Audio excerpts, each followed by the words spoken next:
وإذا سألك عبادي عني فإني قريب أجيب دعوة الداعي إذا دعان فليستجيبوا لي وليؤمنوا بي لعلهم يرشدون ও নবী, যখন আমার বান্দারা জিজ্ঞেস করে আমি আল্লাহ কোথায়, আপনি বলে দেন ফাইন্নী করিব, আমি কাছে, আমি দূরে না। তোমরা যদি আমারে ডাকো আমি ডাকে সাড়া দিয়ে দেই। সুবহানাল্লাহ বলেন। ডাকলেই যিনি সাড়া দেন তিনি কে? আল্লাহ বললেন তিনি কাছে। আরেক আয়াতে বললেন আমি সবচেয়ে কাছে। আল্লাহু আকবার। وَنَحْنُ أَقْرَبُ إِلَيْهِ مِنْ حَبْلِ الْوَرِيدِ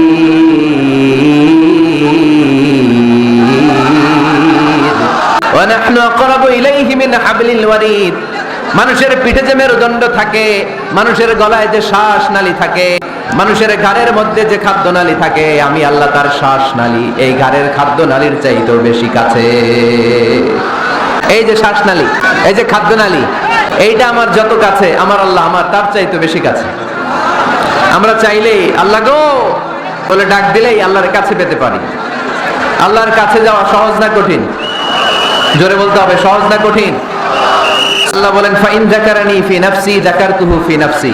আমার কোন বান্দা যদি আমাকে একা একা স্মরণ করে, আমি আমার ওই বান্দারে একা একা স্মরণ করি। ওয়া ইন যাকারানি ফি মালাইন যাকারতুহু ফি মালাইন খায়রিম মিনহু। আমার বান্দা যদি আমাকে একা একা স্মরণ না করে, এরকম মহা সমাবেশে স্মরণ করে, আমি আল্লাহ আমার আরশের উপরে এর চাইতেও বড় সমাবেশ ফেরেশতাদেরকে নিয়ে তৈরি করে তখন আমার বান্দাকে মহা সমাবেশে স্মরণ করি। এখন আমরা মহা সমাবেশে আল্লাহকে স্মরণ করতেছি না? আরশের উপরে এর চেয়েও বড় মহা সমাবেশ করে আমাদেরকে স্মরণ করতেছে কে? ওয়া ইন তাকাররাবা ইলাইয়া বিশিবরিন তাকাররাবতু ইলাইহি যিরাআন। আল্লাহ বলে কোন বান্দা যদি আমার দিকে এক বিঘত আসতে চায়, আমি আমার বান্দার দিকে এক হাত এগিয়ে যাই। ওয়া ইন তাকাররাবা ইলাইয়া যিরাআন তাকাররাবতু ইলাইহি বাআন। আমার বান্দা যদি আমার দিকে এক হাত আসতে চায়, আমি আমার বান্দার দিকে দুই হাত এগিয়ে যাই। ওয়া ইন আতানি ইয়ামশি আতাইতুহু হারওয়ালা। আমার বান্দা যদি আমার দিকে আস্তে আস্তে হেঁটে হেঁটে আসতে চায়, আমি আমার বান্দার দিকে দৌড়ে দৌড়ে যাই। তার মানে আল্লাহকে কাছে পাওয়া সহজ না কঠিন?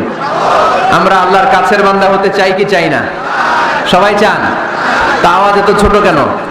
আমরা আল্লাহর কাছের বান্দা, পেয়ারা বান্দা, নৈকট্য প্রাপ্ত বান্দা হতে চাই কি চাই না? আজকের এই চমৎকার রজনীতে আমরা জেনে যাব কিভাবে আল্লাহর কাছের বান্দা হওয়া যায় কোরআন এবং সুন্নাহর আলোকে। কোরআনকে যদি আমরা জিজ্ঞেস করি কোরআন কিভাবে আল্লাহর নৈকট্য প্রাপ্ত বান্দা হওয়া যায়, কোরআন বলে সিজদায় লুটিয়ে পড়ো, আল্লাহর নৈকট্য প্রাপ্ত বান্দা হয়ে যাও। সুবহানাল্লাহ পড়বেন না? সিজদায় নত হও, অশ্রু ছাড়ো, প্রভুর শরণে হৃদয় গাড়ো। সিজদায় নত হও, অশ্রু ছাড়ো, প্রভুর শরণে হৃদয় গাড়ো। প্রাণ ঢেলে সব ব্যথা বলো প্রভুকে, বলো প্রভুকে। রাত কি কেটে যাবে ঘুমে অলসে, রাত কি কেটে যাবে ঘুমে অলসে। তুমি কি জানবে না তোমার নিজেকে প্রভুকে, রাত কি কেটে যাবে ঘুমে অলসে। আলহামদুলিল্লাহ পড়েন। কোরআন আমাদেরকে বললো সিজদায় লুটিয়ে পড়ো, আল্লাহর কাছে চলে যাও। সোজা প্রশ্ন সোজা উত্তর। কোরআনকে জিজ্ঞেস করলাম কেমন করে আল্লাহর কাছে যাওয়া যায়, কোরআন বললো একেবারে সোজা, সিজদায় লুটিয়ে পড়ো, আল্লাহ তোমার কাছে টেনে নিবে। ওয়াসজুদ ওয়াক্তারিব, সূরাতুল আলাকের শেষ আয়াতের শেষাংশে আল্লাহ আমাদেরকে শিখিয়ে দিলেন কেমন করে আল্লাহর কাছে যাওয়া যায়। আল্লাহ বলেন ওয়াসজুদ ওয়াক্তারিব। এটা মুখস্থ করে যেতে হবে আজকে গাইবান্দার ভাইয়েরা, আমার সাথে আওয়াজ তুলে পড়েন ওয়াসজুদ ওয়াক্তারিব, ওয়াসজুদ ওয়াক্তারিব, ওয়াসজুদ ওয়াক্তারিব। মানে সেজদা দাও, কাছে আসো। ক্লোজ আপ ওয়ান প্রোগ্রাম করে কাছে আসার গল্প আছে না নাই? কিন্তু কোরআনে যে কাছে আসার গল্প আছে এটা বাঙালিরা জানে না, এটা মুসলমান জানে না। কোরআন কাছে আসার গল্প শিখায়, ছেলে মেয়েদের কাছে আসার গল্প নয়, বান্দা কি করে আল্লাহর কাছে যেতে পারে সেই গল্প। চিল্লায় বলেন ঠিক কি না? ওয়াসজুদ, সিজদায় লুটিয়ে পড়ো, কাছে আসো, কাছে আসো। আপনি বিপদে পড়ে আছেন, সিজদা দেন। ব্যবসায় মন্দা, সিজদা দেন। অসুস্থ, সিজদা দেন। মনে জ্বালা যন্ত্রণা, ঋণের বোঝা, সিজদা দেন। সিজদায় লুটিয়ে পড়েন, আল্লাহর কাছে চলে যান। বিষ্ণু ঈসা ইসলাম বললেন, আকরাবু মা ইয়াকুনুল আবদু মির রাব্বিহি ওয়া হুয়া সাজিদুন ফাআকসিরু ফীহি দুআ। বান্দা যখন সিজদায় লুটিয়ে পড়ে তখন বান্দা আল্লাহর সবচাইতে কাছে চলে যায়। পড়েন সুবহানাল্লাহ। আপাত দৃষ্টিতে দেখা যায় আপনি যখন সিজদা দেন এটা মসজিদের কার্পেটে পড়ে, আপনি যখন সিজদা দেন কপালটা জায়নামাজে পড়ে, আপনি যখন সিজদা দেন আপনার কপালটা টাইলসে পড়ে, কিন্তু বিশ্বনবীর ভাষ্য অনুযায়ী আপনার সিজদার কপালটা আল্লাহর কুদরতি পায়ের উপরে পড়ে। এজন্য সিজদা দেওয়ার সময় এই ফিল করার দরকার আছে না নাই? Do we feel that he is the closest one? আমরা কি এটা ফিল করি যে আল্লাহ আমার সবচেয়ে কাছে? আমরা কি নামাজ পড়ার সময় এটা ফিল করি যে হতে পারে এটাই আমার জীবনের শেষ নামাজ? আল্লাহর হাবিব সাল্লাল্লাহু আলাইহি ওয়াসাল্লাম বলেছেন, সল্লু সালাতান মুআদ্দে, বিদায়ী নামাজ পড়ো, এমন ভাবে নামাজ পড়ো চিন্তা করো এই নামাজ হতে পারে তোমার জীবনের শেষ নামাজ। Perform the salah as if this is your last and final prayer.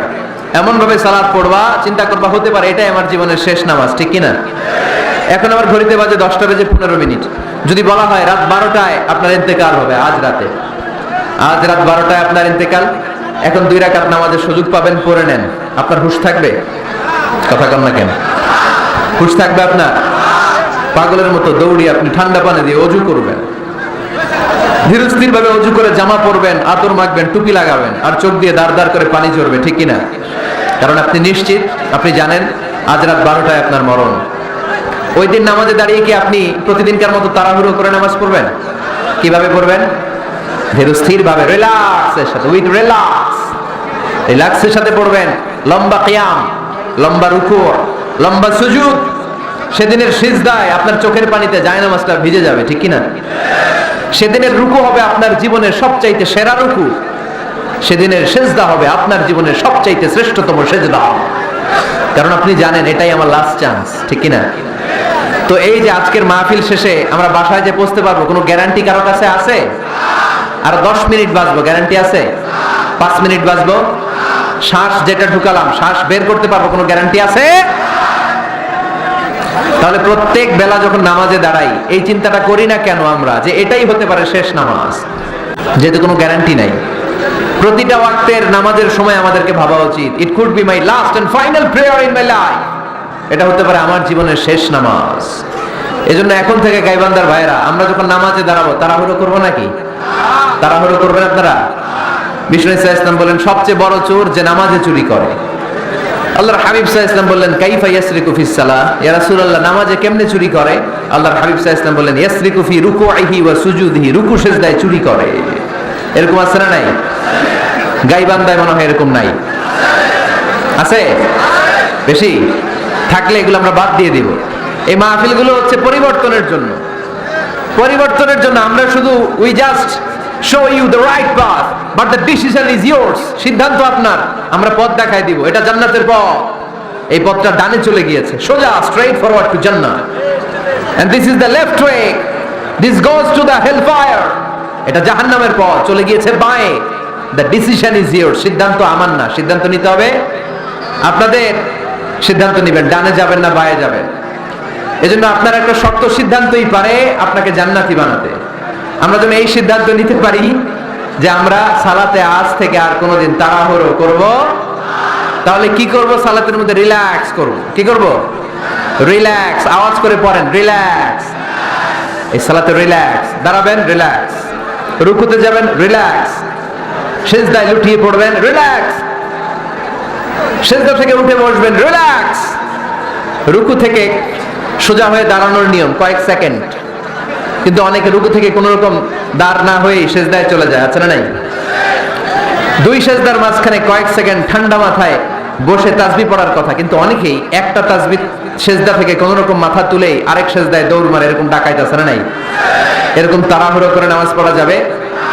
এক সাহাবী নামাজ পড়লেন, নামাজ পড়ে বিশ্বনবীর কাছে আসলেন, বিশ্বনবী সাল্লাল্লাহু আলাইহি সাল্লাম বললেন, সাল্লি ফা ইন্নাকা লাম তুসাল্লি, আবার নামাজ পড়ো কারণ তোমার নামাজ হয় নাই। সাহাবী আবার বললেন, বিশ্বনবী আবার বললেন, সাল্লি ফা ইন্নাকা লাম তুসাল্লি, আবার নামাজটা পড়ে আসো তোমার নামাজ হয় নাই।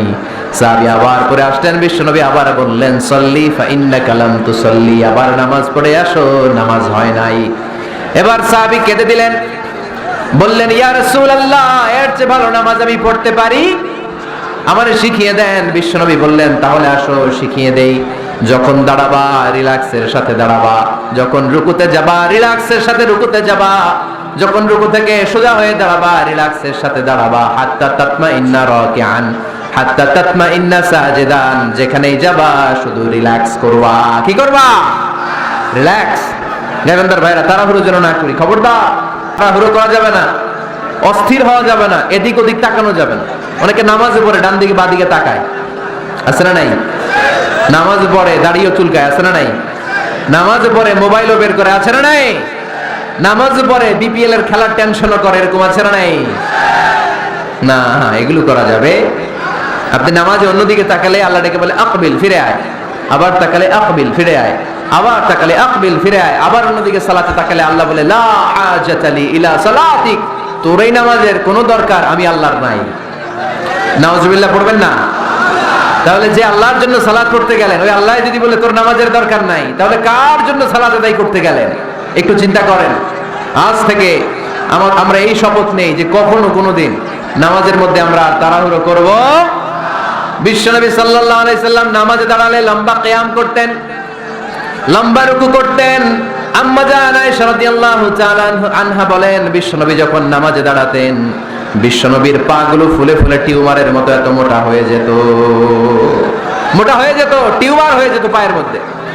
আম্মা জান আয়েশা বলেন, এত লম্বা সময় বিশ্বনবী দাঁড়িয়ে থাকতেন, আমি মনে করতাম বিশ্বনবী মনে হয় রুকু করতে ভুলে গিয়েছে। আবার রুকুতে যে এত লম্বা রুকু করতেন, আমরা মনে করতাম রুকু থেকে দাঁড়াতে ভুলে গিয়েছে। আবার বিশ্বনবী প্রথম সেজদায় যে এত লম্বা সময় সেজদা করতেন, আমরা মনে করতাম দ্বিতীয় সেজদা করতে বিশ্বনবী ভুলে গিয়েছে। এজন্য বিশ্বনবীর মতো আমাদের সালাতগুলো হওয়ার দরকার আছে না নাই? সালাতে কায়েম করো, সালাতে কায়েম করো, হবে সম্মানী তুমি, হবে জান্নাতি তুমি, হবে সম্মানী তুমি, হবে জান্নাতি তুমি।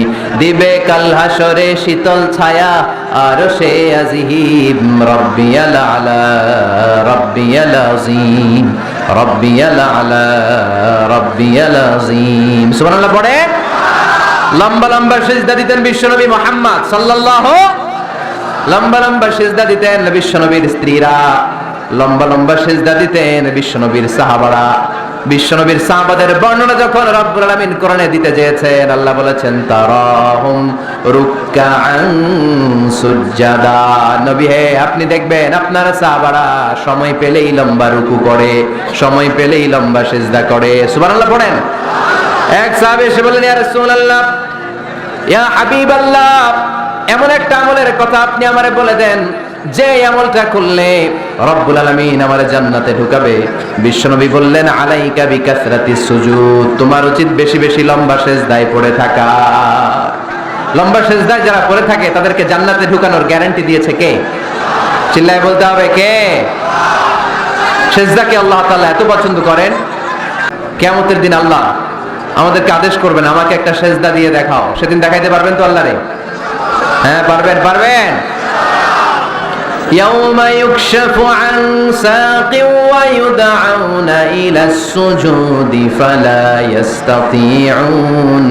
কিয়ামতের ময়দানে আল্লাহ আমাদেরকে ডেকে বলবেন, আমি আল্লাহর সামনে তোমরা সবাই আমাকে সিজদা দিয়ে দেখাও। আমরা যারা দুনিয়ায় সিজদা দিয়েছি আল্লাহু আকবার বলে সিজদায় লুটিয়ে পড়বো, কিন্তু যারা দুনিয়ার বুকে আল্লাহর সিজদা দেয় নাই তাদের পিঠটারে লোহার মতো সেদিন শক্ত করে দিবে কে? শত চেষ্টা করেও সেদিন তারা তাদের পিঠকে বাঁকা করতে পারবে না। মুহূর্তের মধ্যে তাদেরকে সাকার দুজকে নিক্ষেপ করবে কে? এজন্য সিজদা দিলেই লাভ, সিজদা দিলেই বরকত, সিজদা দিলেই সমস্যার সমাধান। জীবনে যত সমস্যায় আপনি পড়বেন সিজদায় লুটিয়ে পড়েন, কারণ আল্লাহর কাছে যদি আমরা যেতে চাই সিজদার কোনো বিকল্প নাই, ঠিক কি না? এই যে শুরুতে আমাকে শোনালেন যে জি হুজুর, আমরা আল্লাহর নৈকট্যপ্রাপ্ত বান্দা হতে চাই, আমরা আল্লাহর কাছের বান্দা হতে চাই। কাছের বান্দা হতে চাইলেই সিজদা দিতে হবে। কে দিতে হবে? সিজদা। সিজদা দিলেই বরকত। মুসা আলাইহিস সালাম আর ফেরাউন একসাথে দাঁড়ালো। ফেরাউনের জাদুকররা বিশাল বড় বড় সাপ, বড় বড় অজগর, বড় বড় বাঘ আর ভাল্লুক, জাদুকররা বড় বড় জাদু দিয়ে বাঘ আর ভাল্লুক বানালো। এগুলো দেখে মুসা আলাইহিস সালাম ভড়কে গেলেন, ভয় পেয়ে গেলেন। আল্লাহ বলেন, মুসা ভয় পেও না, তোমার লাঠি রাখো। মুসা আলাইহিস সালামকে একটা লাঠি দিয়েছিল কে? এই লাঠি সাগরে রেখে দিলে রাস্তা হয়ে যায়, জমিনে গেড়ে দিলে গাছ হয়ে যায়, ফেরাউনের সামনে রেখে দিলে বড় অজগর সাপ হয়ে যায়। সুবহানাল্লাহ পড়তে পারলেন না? মুসা আলাইহিস সালাম রেখে দিলেন বিশাল বড় অজগর সাপ হয়ে ফেরাউনের জাদুকরদের বাঘ, ভাল্লুক, সাপ আর অজগর সবগুলোকে খেয়ে বিশাল বড় ফনা ধরে আছে আর বলতে শুরু করেছে, আর কি আছে সামনে নিয়ে আয়। সুবহানাল্লাহ পড়ে। এই দৃশ্য দেখে ফেরাউনের জাদুকরেরা ভয় পেয়ে গেল। মুহূর্তের মধ্যেই কপালটা জমিনের মধ্যে লাগিয়ে বলল, আমরা ফেরাউনের কথা আর মানি না। মুসার রব, হারুনের রব, বনি ইসরাইলের রব, ওই আল্লাহর জন্য আমরা সবাই সিজদায় পড়ে গেলাম। ফাউলকিয়াস সাহারাতু সাজিদিন।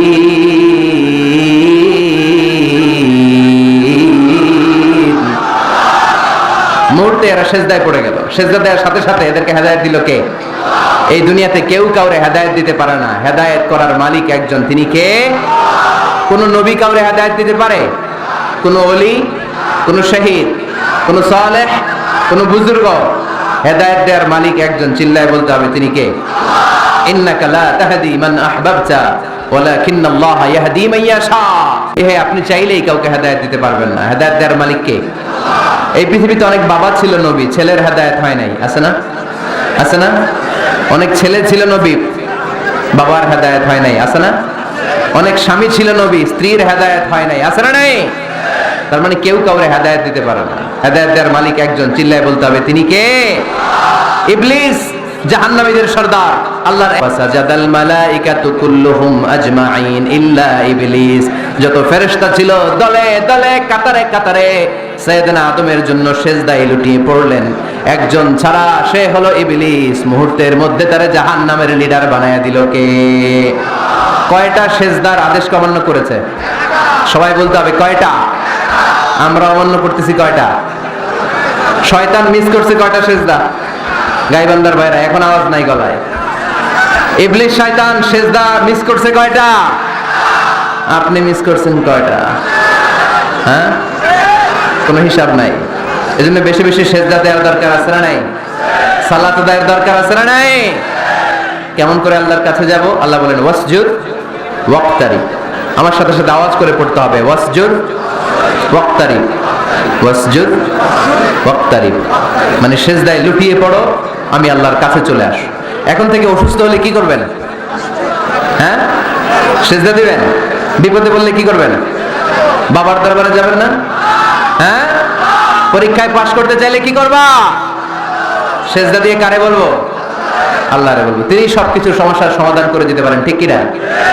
তাহলে কোরআনের আলোকে আমরা জানলাম আল্লাহর কাছে যাওয়া যায় সিজদার মাধ্যমে। এবার যদি সুন্নাহর আলোকে জানতে চাই কি করে আল্লাহ তাআলার কাছে যাওয়া যায়, সুন্নাহ আমাদেরকে জানায় বেশি বেশি নফল ইবাদত করলে আল্লাহর প্রিয় ভাজন নৈকট্যপ্রাপ্ত বান্দা হওয়া যায়। পড়েন সুবহানাল্লাহ। এজন্য রব্বুল আলামিন বলেন, মা ইয়াজালু আবদি ইয়াতাকাররাবু ইলাইয়া বিন নওয়াফিল। আমার বান্দা যখন বেশি বেশি আমার জন্য নফল ইবাদত করে, এগুলো করার মধ্য দিয়ে বান্দা আমার কাছে আসতে থাকে। পড়েন সুবহানাল্লাহ। যত নফল ইবাদত করবেন তত আল্লাহর কাছে যাবেন। ফরজ তো করাই লাগবে, এটা কম্পালসারি, অব্লিগেটরি। ফরজ তো করা লাগবেই, কিন্তু আল্লাহর কাছে যেতে চাইলে কাছে যাওয়া যায় ফরজ দিয়ে না নফল দিয়ে? নফল দিয়ে। চিল্লায় বলেন কি দিয়ে? নফল হচ্ছে ওভারটাইম। নফল কি?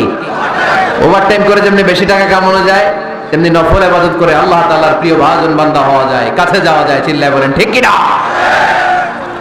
আল্লাহ বলে, আমার কোন বান্দা যদি বেশি বেশি নফল ইবাদত করা শুরু করে দেয়, সে আমার এত কাছে আসে, এত কাছে আসে, এত কাছে আসে, তখন কান দিয়ে যে যা শুনে সে তার নিজের কানে শোনে না, আমি আল্লাহর কানে শুনে। কোন সুবহানাল্লাহ। চোখ দিয়ে তখন সে যা দেখে নিজের চোখে দেখে না, আমি আল্লাহর চোখে দেখে। আল্লাহু আকবার। হাত দিয়ে যখন বান্দা কিছু ধরে নিজের হাতে ধরে না, আমি আল্লাহর হাতে ধরে। পা দিয়ে যখন আমার বান্দা হেঁটে যায়, বান্দা নিজের পায়ে হাঁটে না, আমি আল্লাহর পায়ে হাঁটে। তার মানে আমি আর আমার বান্দার মধ্যে তেমন গ্যাপ থাকে না। সে যখন শুনে কেমন যেন আমার কানে শুনে, সে যখন দেখে কেমন যেন আমার চোখে দেখে। সে যখন ধরে কেমন যেন ওই জায়গায় আমি আল্লাহর হাত যুক্ত হয়ে যায়। সে যখন দৌড়ায় কেমন যেন আমি আল্লাহর পা দিয়ে দৌড়ায়, চিল্লায় বলেন ঠিক কিনা। বদরের প্রান্তরে 1000 সৈন্যবাহিনী, তলোয়ার অস্ত্র শস্ত্রে সজ্জিত, ঘোড়সাওয়ার বাহিনী। বিশ্বনবী গেলেন 313 জন নিয়ে, তলোয়ার নাই, ঘোড়া নাই, কিচ্ছু নাই। আল্লাহর উপর ভরসা করে বিশ্বনবী এক মুষ্টি বালি নিয়ে ওয়াশাহাতিল উজু বলে নিক্ষেপ করলেন। মুহূর্তের মধ্যে প্রতিটি ধুলিকণা বালিকণা কাফেরদের চোখের ভেতরে ঢুকাই দিল কে? কারণ আল্লাহ তখন বিশ্বনবীরে ডেকে বলেছেন, নবী আপনি যখন বালু মেরেছেন নিজের হাতে মারেন নাই, যখন বালু নিক্ষেপ করেছেন মূলত আমি আল্লাহর হাত দিয়ে বালু মেরেছেন। ওমা রামাইতা ইয রামাইতা ওয়ালাকিন্নাল্লাহা রামা। যখন আপনি বালু মেরেছেন, এক মুষ্টি বালু যখন কাফেরদের চোখে নিক্ষেপ করেছেন নিজের হাতে করেন নাই, কেমন যেন আমি আল্লাহ আমার হাতে বালুটা নিক্ষেপ করেছি। আপনি শুধু বালু নিয়ে নিক্ষেপ করেছেন, আর প্রতিটি ধুলিকণা বালিকণা আমি প্রতিটি কাফেরের চোখের ভিতরে ঢুকাই দিয়েছি। বলেন আল্লাহু আকবার। আপনার সামনে যদি 500 জন লোক দাঁড়ায়, গাইবান্ধার এক চিপা থেকে আপনি বালু নিয়ে যদি এরকম মারেন ওদের চোখে, 500 জনের চোখে লাগবে নাকি? কয়জনের চোখে লাগবে? কয়জন? কয়েকজন, 2-4 জন, 10 জন, 15 জন, 20 জন, 500 জনের চোখে লাগবে। তার মানে বিশ্বনবী যখন বালু মেরেছেন এটা 1000 কাফেরের চোখে পৌঁছে দেওয়া সম্ভব ছিল না। বিশ্বনবী শুধু মেরেছেন, ওইখানে বালু কণাগুলো কাফেরের ধুলি কণাগুলো কাফেরের চোখের ভেতরে পৌঁছে দিয়েছে কে? এজন্য বান্দা যখন আল্লাহর প্রিয় হয়ে যায়, বান্দা যখন বেশি বেশি নফল ইবাদত করা শুরু করে দেয়, বান্দা নিজে কাজ করে না, কেমন যেন আল্লাহ নিজেই বান্দার কাজ করে দেয়। এজন্য বেশি বেশি নফল ইবাদত করবেন। হ্যাঁ, আওয়াজ করে ইনশাআল্লাহ বলতে পারলেন না? তাহলে আল্লাহর কাছে যাওয়ার 1 নাম্বার মাধ্যম হচ্ছে সিজদা দেওয়া। কি দেওয়া? আর হাদিস বা সুন্নাহর আলোকে আমরা জানলাম আল্লাহ তাআলার নৈকট্য পাওয়ার 2 নাম্বার মাধ্যম হচ্ছে নফল ইবাদত করা। কি করা? এই যে অনেকে বললেন হুজুর আমাদের যে কত সেজদা মিস গেছে কোনো হিসাব নাই। এখানে অনেক ক্যাটাগরির মুসলমান আছে। কেউ আছে তাহাজ্জুদ গুজার, কেউ আছে 5 ওয়াক্ত পড়ে, কেউ আছে 4 ওয়াক্ত, কেউ আছে 3 ওয়াক্ত, কেউ আছে 2 ওয়াক্ত, কেউ আছে 1 ওয়াক্ত, কেউ আছে নাই ওয়াক্ত। আছে না নাই? কেউ আছে শুধু জুমার মুসল্লি, কেউ আছে শুধু 2 ঈদের মুসল্লি। আছে না নাই? তো এই যে বললেন যে হুজুর কত সেজদা যে শয়তান মিস করছে একটা, আমরা যে মিস করছি কয়টা তার কোনো হিসাব নাই। হিসাব নাই। এখন থেকেই তওবা করতে হবে, ঠিক কি না? আর নফল ইবাদত বাড়াই দিতে হবে। কিয়ামতের দিন আল্লাহ বলবে উনজুরু হাল লি আবদি মিন তাতাওয়ু। দেখো তো কোন বান্দার যখন ফরজে ঘাটতি, যে ফরজগুলো মিস করছেন, ফরজে যখন ঘাটতি আল্লাহ তখন বলবে ও ফেরেশতারা দেখো তো ওর নফল আছে কিনা। ফেরেশতারা খুঁজে দেখবে কিছু নফল আছে, আল্লাহ তখন বলবে নফলগুলো নিয়ে ফরজের জায়গার মধ্যে বসায় দেয়। আওয়াজ করে বলতে হবে আল্লাহু আকবার। তাহলে নফল ইবাদত বাড়ানোর দরকার আছে না নাই? বিষ্ণু বললেন সবচাইতে দামি নফল ইবাদতের নাম হচ্ছে কোরআন তেলাওয়াত। আফদালুল ইবাদাতি তিলাওয়াতুল কোরআন। যত নফল ইবাদতের লিস্ট আছে এই লিস্টে র‍্যাঙ্কিং 1 নম্বরে থাকবে কোরআনের তেলাওয়াত। চিল্লায় পড়েন আল্লাহু আকবার। কারণ এই কিতাবটা এমন কিতাব যেই কিতাবে কোনো ভুল নাই, কোনো সন্দেহ নাই, সংশয় নাই। এই কিতাব আমাদেরকে পথ দেখায়। আমরা অন্য কোনো কিতাব পড়তে চাই না। আমরা যে কিতাব পড়তে চাই কিতাবটার নাম কি? সমাধান চাও যদি জীবনে মরণে ফিরে যাও, খুঁজে নাও চোখ রাখো কোরআনে। ঠিক কি না?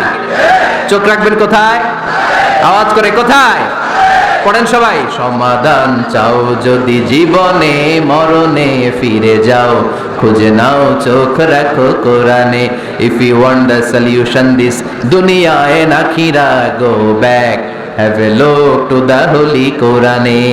সুবহানাল্লাহ পড়েন।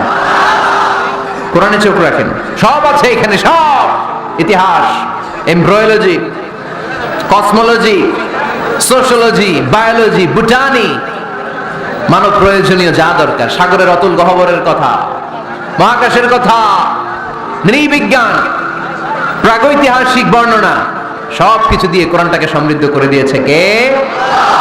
এজন্য প্রতিদিন আমরা কোরআন পড়ব। ফজরের পরে কোরআন তেলাওয়াতের দরকার আছে না নাই? কারণ এটা নফল ইবাদতের মধ্যে নাম্বার 1। নফল ইবাদতের লিস্টের মধ্যে কোরআন তেলাওয়াতটা নাম্বার কত? আওয়াজ করে কত? তাহলে এখন থেকে আমাদের স্লোগান হোক ফজরের সালাতের পরে আমরা কোরআন তেলাওয়াত করব।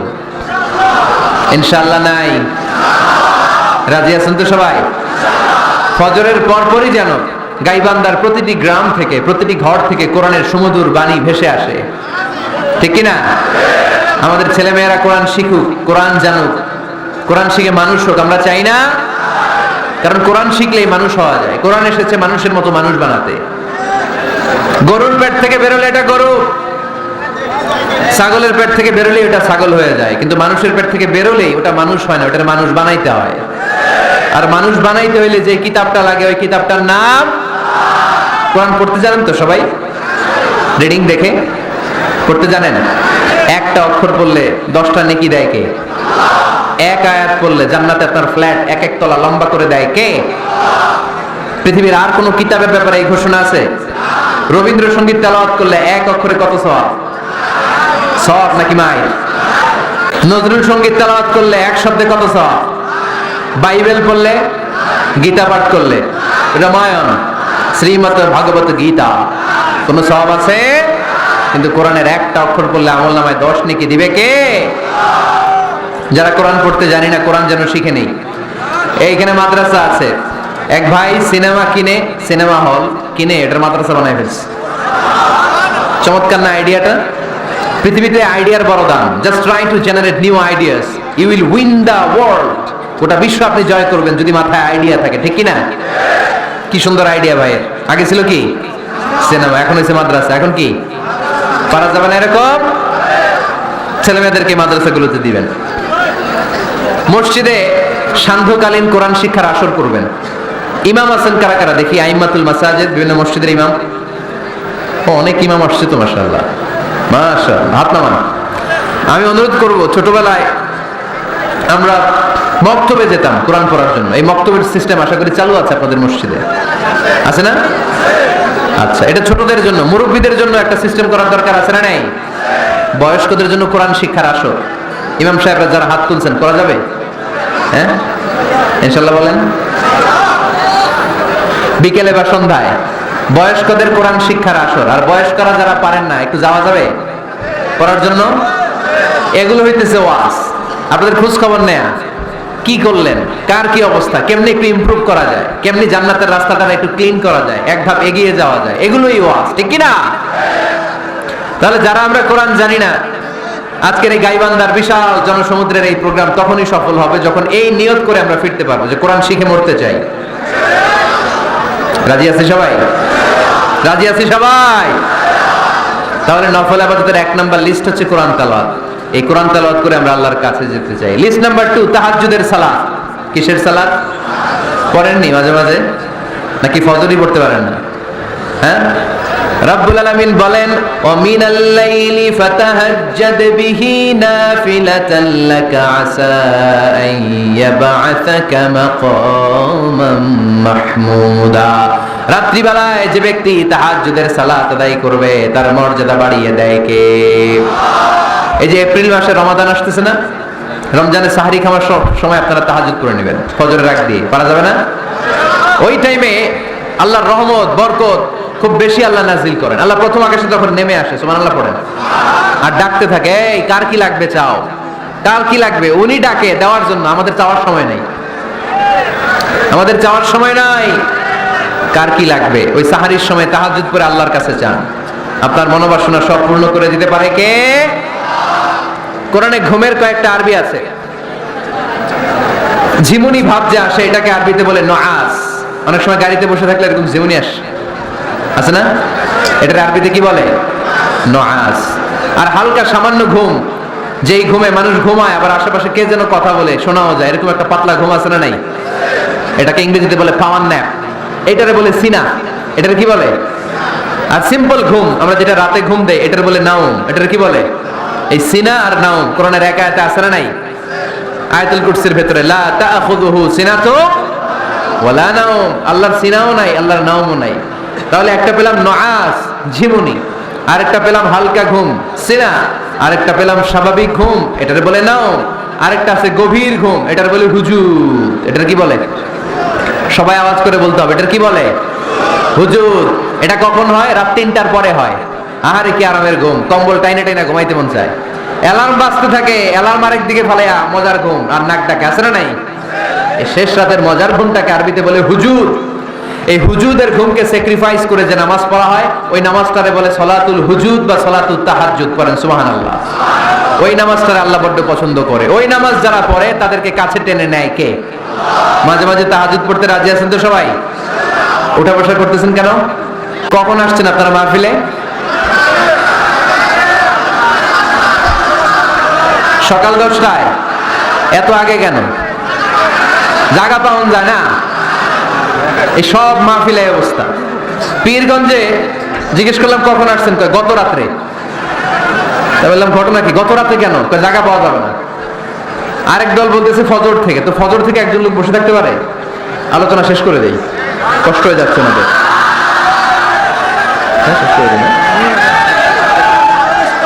আরে এই ভাইগুলারে কি দিয়ে বিদায় দিব আমি?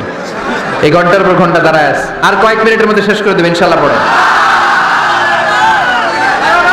আল্লাহর নৈকট্য পাওয়ার 3 নম্বর নফল ইবাদত হচ্ছে দোয়া করা। কি করা? দোয়া করতে রাজি আছেন তো সবাই? দোয়া কিন্তু অনেক পাওয়ারফুল। আর দোয়া মুখুল ইবাদা। দোয়া হচ্ছে ইবাদতের নির্যাস। যে দোয়া করলো না সে কিচ্ছু করলো না, ঠিক কি না? যার দোয়া মিস তার সব মিস, ঠিক কি না?